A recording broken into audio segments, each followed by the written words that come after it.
Hey everyone, I'm just checking in for the week and I'm gonna go over the Unit 2 review packet. So if you go to Google Classroom and you hit Control F, you should be able to find it if you, Unit 2, or maybe not. Maybe it only goes back so far. So if you scroll, yeah, you're gonna have to scroll. So if you scroll back, you're gonna get to Unit 2 answers, the ones that I posted. So if you're doing this at home, you should have time to do that with me right now. All right, so Unit 2 is the living world with biodiversity. A lot of you had trouble on this exam, but I don't think it was because of the content. I think it was just because it was AP and you weren't used to the format yet. So let's sort this out. I'm just going to zoom in a little so everyone sees it. All right, so with genetic variation, species diversity, ecosystem diversity, that's pretty self explanatory. The thing that's a little bit more complicated is the bottleneck effect. So the bottleneck effect basically shows how if you look at this bottle right here and you see all of the different colors, that's just showing genetic diversity within a population.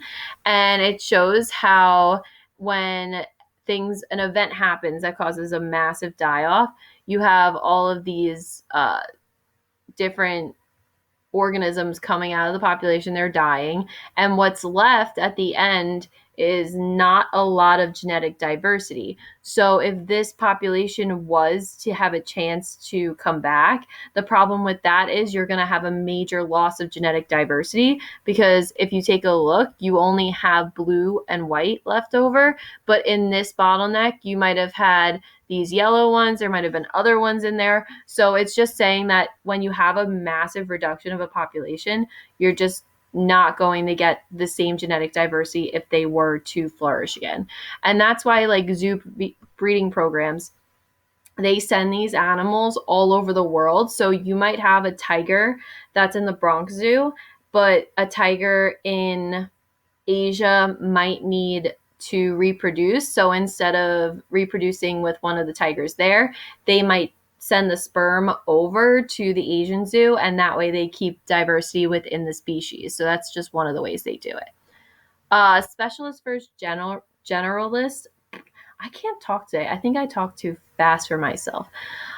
So specialists have a really narrow range of tolerance, meaning they're super specific. I think I told you guys about my dad's corals in the fish tank. Super, super sensitive. So when he goes away on vacation and I'm left to watch these tanks, it's like every day testing the water, testing salinity, testing temperature. If anything goes off and his corals die, well, I'll probably be in pretty big trouble.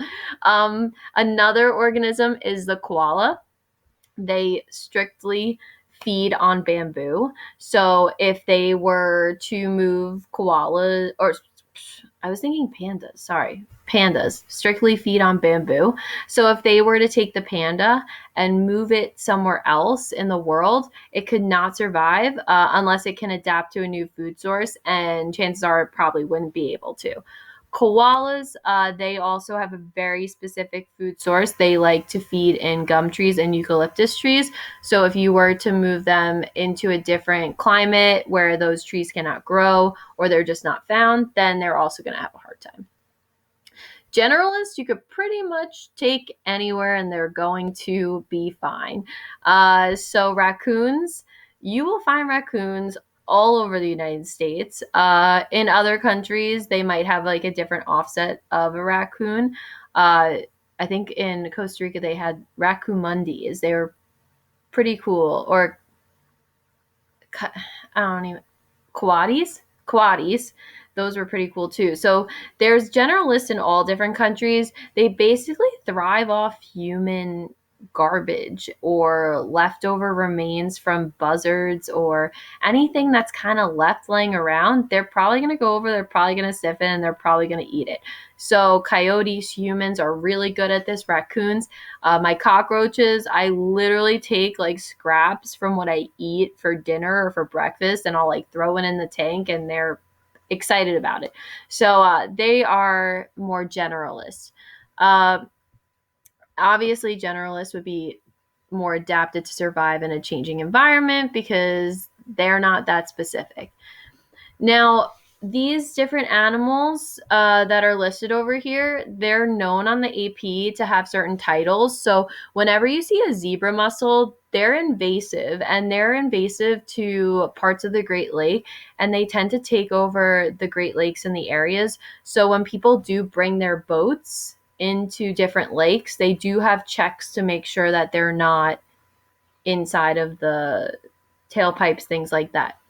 The Galapagos tortoise, endemic means only to a specific region and very specific. So the Galapagos tortoise is only found in the Galapagos Islands.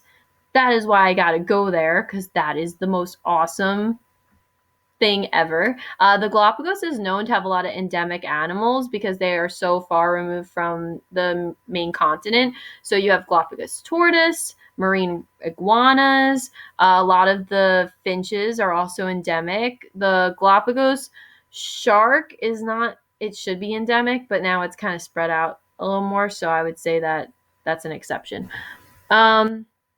An alligator, the American alligator, falls under keystone species. So would an otter. Basically, anything that if you were to remove it, it would cause a total breakdown of the ecosystem. So usually top predators of that ecosystem would be keystone predators. Humans as an exception, okay? If you took away humans, the ecosystem would not collapse. It would probably thrive. Keystone, we went over.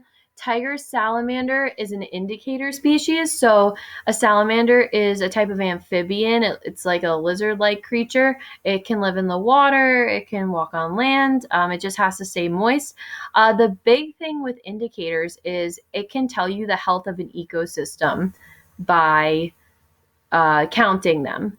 So amphibians and insects are great indicators for the health, like global health. And that's why it's super important when we're measuring like the amount of species that are going extinct. A lot of amphibians go first. So the amount of toads and frogs that have gone extinct is definitely on the rise these past like 10 years.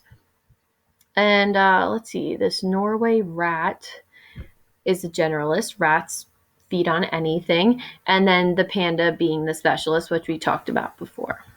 All right. All right, so species richness is it's just those terms you have to remember. So richness is a number of species in a given area, and you can do that by just population counts. So if you go out, you can visually count them. You can do like that net lab we did. If it's an aquatic organism, you could do random sampling with nets. Relative abundance is the number of individuals per species. And just think back to that lab where we were netting all of the different like rubber bands and paper clips, things like that. That is how scientists in the field actually do their measurements. When you're looking at richness and abundance, it's just going to tell you the biodiversity, and then that will tell you the overall health of an ecosystem. All right, services. So service type provisioning. So a provision is like a good. So when you think of provisioning, you should think of what humans get directly from the ecosystem. So chopping down trees, we get lumber, we get crops from agriculture. Rubber comes from the rubber tree. That's a big reason why the Amazon was first colonized by the Chinese back in the day. And medicine comes from rainforest and from coral reefs. Remember, a lot of these services are interchangeable. When we start to get to the other ones, they can fall under two categories. As long as you have a good enough reason to explain, then that's totally fine. Regulating is when natural ecosystems help to control environmental conditions. So forests are carbon sinks. So is the ocean. It also helps to control that cycle of the atmospheric cycle of CO2. When it's photosynthesizing the plants, they take in the CO2, okay, and then they produce oxygen. So in order for us to remove CO2 out of the air, it would just be so expensive and just it would have to be on such a wide scale that the fact that our ecosystem does that for us is it's a major thing to keep our world in balance. So that's something to think about. Cultural, this is as simple as it gets. It's if it's culturally um, beneficial. So a lot of different sites around the US have cultural value to them. So when you go there, they'll have signs up and they'll be explaining it. A lot of Native American reservations, that's cultural. Aesthetic benefits, so natural parks or national parks, when you go to the Grand Canyons, people go there to look at it, to take pictures. They also do recreation there if you go whitewater rafting, things like that. So that is under cultural as well. And then also scientific, which is not on here, but scientists going out to these places to do their work and to do surveys, that would also fall under cultural. So if scientists go to like an isolated island or something that's blocked off just for scientists to do their work at, that would be cultural. Supporting would be something that would be super costly. So I know we were talking about forests as carbon sinks, and that's regulating. Well, forest as carbon sinks is also going to fall under supporting. And I know that Ethan mentioned this in class, and it was a good point that in order to make a machine to take carbon dioxide out of the air to help with global climate change, it would be so costly. And that's why forest as carbon sinks is also a good example for supporting. Also, pollination, and it's not just the bees, it's the bees, the bats, the butterflies, it's the mosquitoes, it's regular houseflies. So all of these animals that are pollinating, if they were to go extinct, we would be very lost without them. In order to go around and actually pollinate plants as a human, it would just be so costly that the amount that you would have to pay for produce would go way up, and our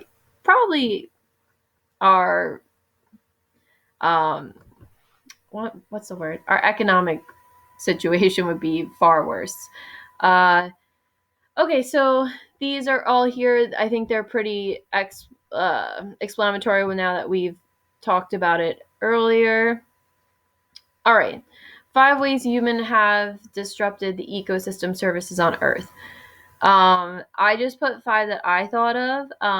If you have a different one and you want to run it by me, just shoot me an email, or actually reminder email's better, but remind's probably better. So obviously all of these are explained. Island biogeography, super simple concept. The further it is from the mainland, the less biodiversity that it has. The closer and the larger would have the most biodiversity. So that's a pretty easy concept, and you're just going to have to memorize that.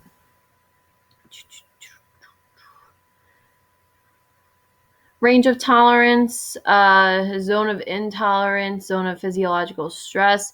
This just has to do with if species are falling within their range of tolerance, that they can survive and they can thrive. But it's important to note all of the other things that it has to do with. So temperature, humidity, soil chemistry, pH, salinity, oxygen levels, turbidity, if we're talking about in the water. So all of these factors have to do with which zone they're falling in.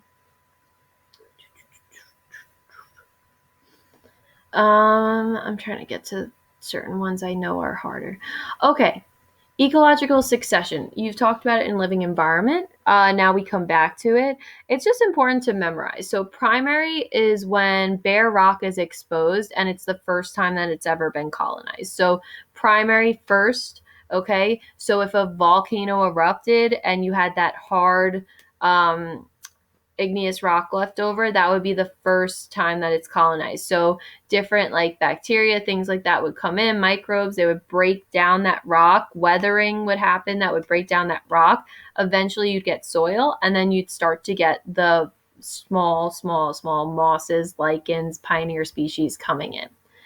For secondary, it's basically if something was to happen that left the soil in its place. So a forest fire, a flood, anything like that, that would wipe out an area. you're not going to have any of the shrubbery left over, but it can start again. So secondary just comes after an area has already been colonized. And then pioneers the first organisms, and climax is the final stage. So pioneers tend to be your moss, your lichens, very, very, very small photosynthetic organisms. And then as you move up, you start to see the big hardwood trees and oaks and things like that. We talked about those. All right, so now this is the FRQs, and those answers are all very detailed. So that's Unit 2. If you have any questions, don't hesitate to ask me. It's important for you guys to just, vocab is big.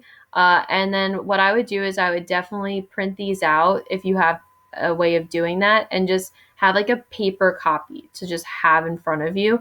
I feel like paper just translates better to the mind than the phone or the computer does. So thanks for watching. Mako, Make. He's he's so bored. Sorry, I put you to sleep. Sorry, I woke you up. Okay, go back to bed. Go back to bed. All right. I miss you guys. I hope to see you soon. And check back in. I will be doing Unit 3 next, and I'll be answering any of your questions. Have a good day.